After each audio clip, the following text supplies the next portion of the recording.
Donc au collège, j'ai toujours rêvé grand, astronaute, médecin, donc des métiers vraiment assez élitistes, on va dire. Moins dans le cas de médecin, mais surtout dans le cas d'astronaute. Donc des métiers ambitieux, bien payés, reconnus, voilà. On avait tous, pas seulement moi, mais on avait tous cette envie de faire quelque chose de spécial, quelque chose de marquant. Et cette envie, pour ma part, elle a tenu bon jusqu'à la seconde. Dès que je suis rentré au lycée, donc tout a changé.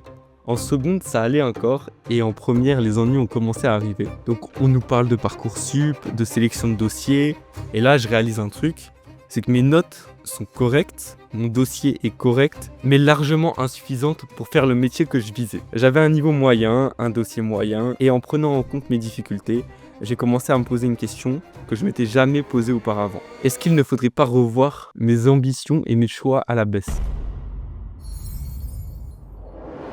Et du coup, avec le recul, je me rends compte que le lycée, c'est pas seulement un endroit pour apprendre, c'est plus un lieu où va se jouer une sélection. Donc pas forcément une compétition entre les élèves, mais vraiment une compétition contre tout le monde pour décrocher la filière que tu souhaites faire. Donc dans mon lycée, tout le monde visait un métier assez prestigieux. Personne ne voulait faire quelque chose de moyen, de second rang. En tout cas, ça c'était en seconde. 90% des gens souhaitaient faire quelque chose soit dans la finance, soit dans le droit, ou soit du coup dans la médecine. Et les 10% restants souhaitaient faire d'autres métiers qui n'ont rien à voir avec ces trois filières. Mon lycée avait la réputation d'être quand même assez dur. Malgré ça, il y avait aussi des élèves qui galéraient. Il faut savoir qu'en France, il n'y a pas de place pour tout le monde. Il faut des éboueurs, il faut des laveurs de carreaux, il faut des personnes pour nettoyer, il faut des personnes pour tenir une station-service, tenir une caisse. Et bien sûr, c'est des métiers qui sont très utiles, très importants, mais ils sont souvent placés, voire tout le temps placés au second rang. Beaucoup vont comparer le métier de médecin au métier de caissier, et beaucoup de parents ont déjà dit à leurs enfants, si tu travailles pas à l'école, tu vas finir caissier. Faut être honnête, ce ne sont pas les métiers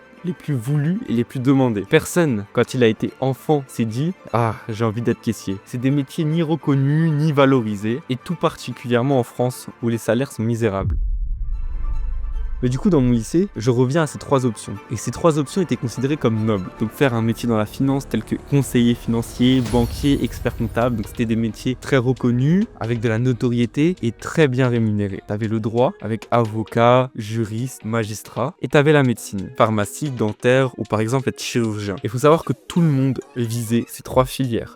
Et du coup, le problème, et les profs le disaient clairement, il n'y avait pas de place pour tout le monde et il fallait se garder des seconds choix. On faisait passer ces trois filières comme la voie royale. Le reste était secondaire. Et beaucoup de gens ont oublié leurs rêves de la seconde à la terminale. Une personne que je connaissais rêvait de faire de la robotique, maintenant fait de la mécanique. Une autre voulait être juriste et travaille dans la restauration en tant que serveuse. Beaucoup visaient médecine ou droit, mais ont dû abandonner à cause de leur dossier. Et moi aussi, j'ai été forcé de redescendre. Dès le début de la première, j'ai compris que je n'allais pas faire forcément ce que je souhaitais faire parce que j'avais pas forcément les résultats adéquats pour faire cela. Et en terminale, je me suis dit, je vais me déscolariser après le bac. Bien sûr, ça, je ne le conseille à personne, sauf si le projet est vraiment bien réfléchi. Pour ma part, c'était le cas depuis longtemps, depuis la première, où je me suis dit que ça allait être compliqué de passer par la voie classique. Mais c'est quelque chose qui est loin d'être fait pour tout le monde, donc de par la difficulté et aussi le risque qui est pris et le fait qu'aucun second plan a été envisagé. Et le problème avec le lycée, c'est que c'est un réel formatage. Si t'as pas de bonnes notes, si t'es moyen, on va vite te faire comprendre que t'auras un métier de second rang. Et faut pas se mentir, si t'as pas un bon dossier, t'auras pas les études que tu souhaites faire. Ou malgré que tu aies les études que tu souhaites faire, donc malgré que tu puisses être pris dans la filière que tu souhaites, la fac te fera comprendre que seul le top 5%, et je pèse mes mots, seul le top 5% aura le master qu'il souhaite. Mais si tu n'es pas bon, c'est très difficile d'avoir un métier dit comme de premier rang. Par contre, si t'es très déterminé, si t'as un vrai projet, il y a encore une chance de se sortir de tout ça. Je constate beaucoup de choses, du coup des gens autour de moi, c'est que le lycée a cassé leur ambition. Ils se sont tous du coup rabattus sur des métiers moins valorisés. Et dans notre société, si t'es pas médecin, avocat ou dans la finance, on va directement te classer dans la case des métiers moyens. Ce qui me choque, c'est que les études telles que les BTS, les apprentissages ou les études dans les métiers manuels sont beaucoup sous-cotées en France. En France, on considère ça comme des métiers de second plan, sauf que l'on oublie, c'est que comparé à un métier de caissier, un métier manuel ou quelqu'un qui a fait un apprentissage, un bac pro, sera bien souvent beaucoup mieux rémunéré. Donc en dehors des trois grandes filières dont j'ai parlé avant, les métiers manuels sont pour la plupart mieux rémunérés que les métiers dits plus classiques en France. Un électricien gagnera toujours mieux qu'un caissier, qu'une secrétaire ou même qu'une assistante dentaire. Et ce que je trouve dommage, c'est qu'en France, beaucoup de métiers devraient être passés par l'apprentissage. Par exemple, un bon avocat n'est pas sélectionné parce qu'il est bon, parce que c'est un bon orateur, parce qu'il sait bien défendre quelqu'un, mais bien parce que c'était le meilleur de sa fac et qu'il a réussi à avoir le master pour faire avocat. Le problème, c'est qu'on ne choisit pas des personnes dans un métier. Par exemple, pour les médecins, on ne choisit pas un médecin parce qu'il est bon pour soigner. On choisit un médecin parce que ça a été le meilleur, celui qui a appris le plus de choses, qui a emmagasiné le plus de choses durant la première année de médecine. Tout s'est déterminé sur un an. Qui pouvait devenir médecin et qui ne pouvait pas l'être. Et ça, uniquement sur des notes et non la capacité à soigner. C'est pas les meilleurs élèves dans le domaine qui sont pris, c'est ceux qui ont les meilleures notes. Une chose m'a beaucoup choqué dans le système scolaire français, c'est qu'il est tout sauf neutre. Déjà, normalement, les profs sont censés être neutres dans ce qu'ils apprennent, et bien sûr, ils ne le sont pas tous. Et ça, c'est quelque chose qui peut arriver. Mais le vrai problème, c'est que le programme en lui-même paraît neutre, mais au fond, il ne l'est pas. Le français, c'est une matière en France que je trouve bizarre. Parce qu'on ne va pas faire du français apprendre la langue, apprendre l'orthographe, la grammaire, mais on va apprendre des analyses de texte. On va faire des analyses de texte. On apprend à analyser les textes, analyser la langue. Donc, c'est très intéressant. Le problème, c'est que l'orthographe, la grammaire et la conjugaison, qu'on a certes appris au collège, n'a jamais été valorisé et pris en compte dans les barèmes de notation. Donc, concrètement, tout le monde écrit comme il le souhaite. Et finalement, on n'est même pas noté sur l'écriture de la langue française.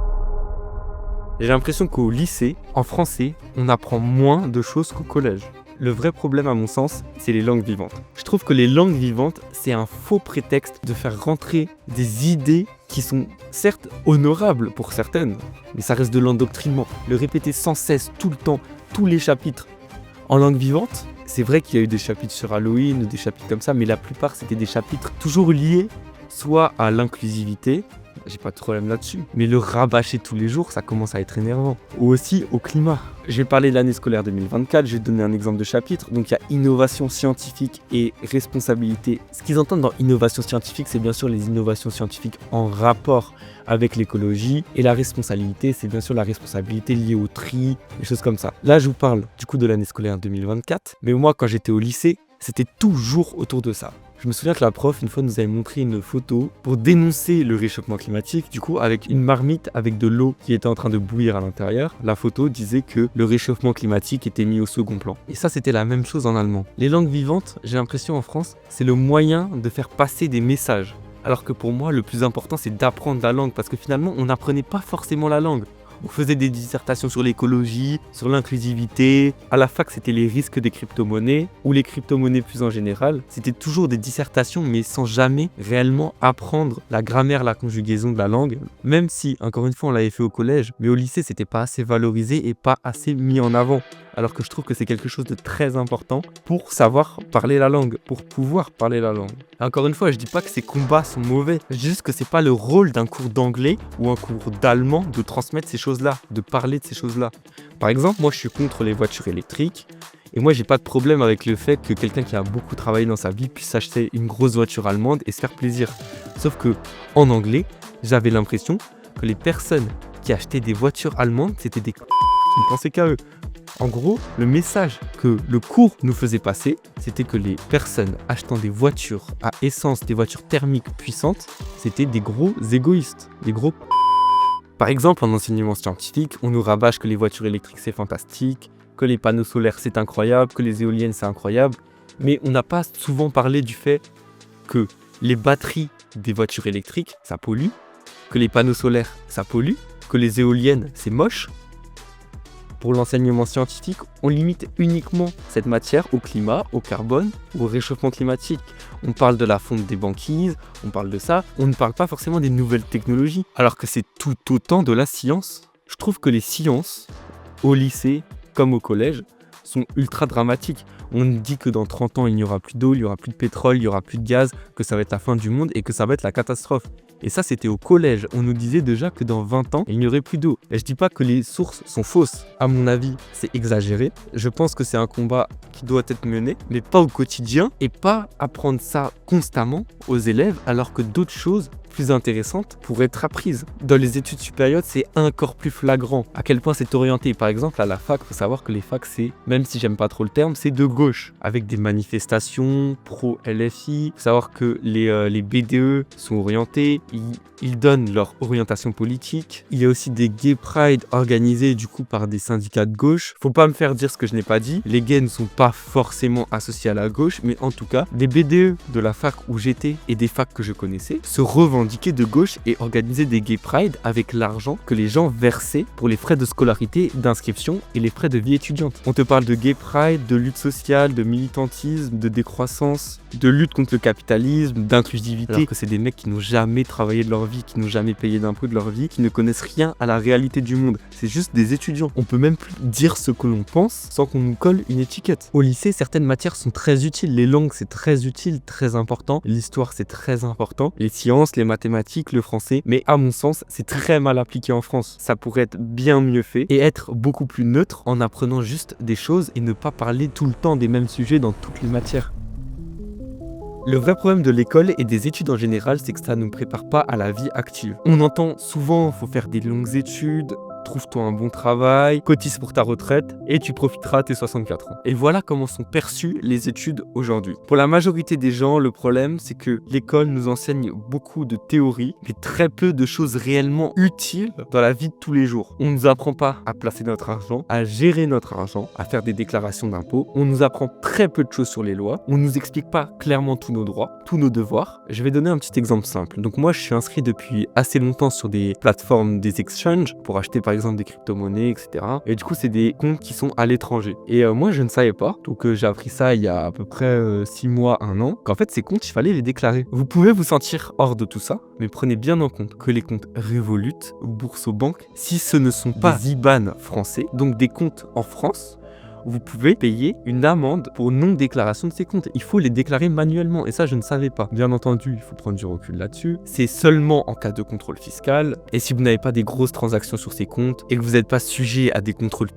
vous n'aurez aucun souci. Mais c'est juste pour dire que beaucoup de choses ne sont pas enseignées dans le système français. Beaucoup d'informations sont à chercher nous-mêmes. C'est à nous de nous renseigner sur comment déclarer, faire ci, faire ça, alors qu'il y aurait des moyens beaucoup plus simples. À l'école, on pourrait nous apprendre à placer notre argent, nous expliquer que le livret A n'est pas la seule solution. Mais le problème, c'est que non, à l'école, on nous apprend pas tout ça. On nous laisse nous débrouiller avec l'éducation financière de nos parents qui n'étaient peut-être pas forcément à la même époque, qui n'avaient pas forcément les mêmes prises de risques ou que certains placements n'étaient pas une bonne opportunité à leur époque. On va prendre un exemple concret. Qui à l'école a appris à remplir une fiche d'impôt, à vérifier qu'il n'y ait pas d'erreur sur le prélèvement, qu'il n'est pas trop prélevé, à comprendre les différentes options d'imposition, comment marche la retraite par capitalisation, la retraite par répartition, les différents systèmes de retraite selon les pays. On ne nous a pas appris ça à l'école. Mais bien sûr, cracher constamment sur l'école, c'est pas forcément quelque chose de bien parce que l'école a énormément de points positifs. L'un des plus grands bénéfices, c'est bien sûr la socialisation. On y rencontre des gens, on crée des relations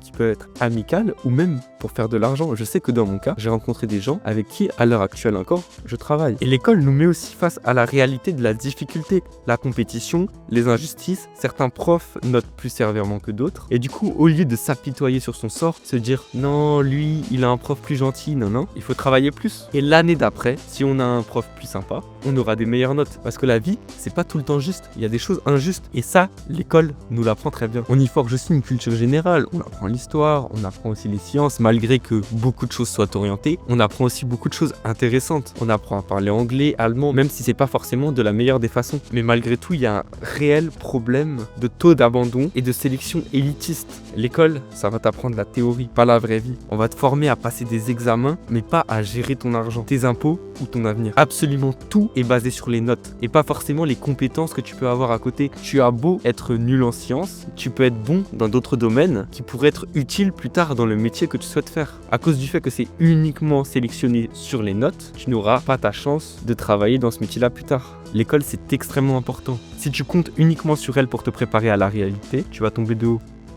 C'était ton gourou préféré. Ciao.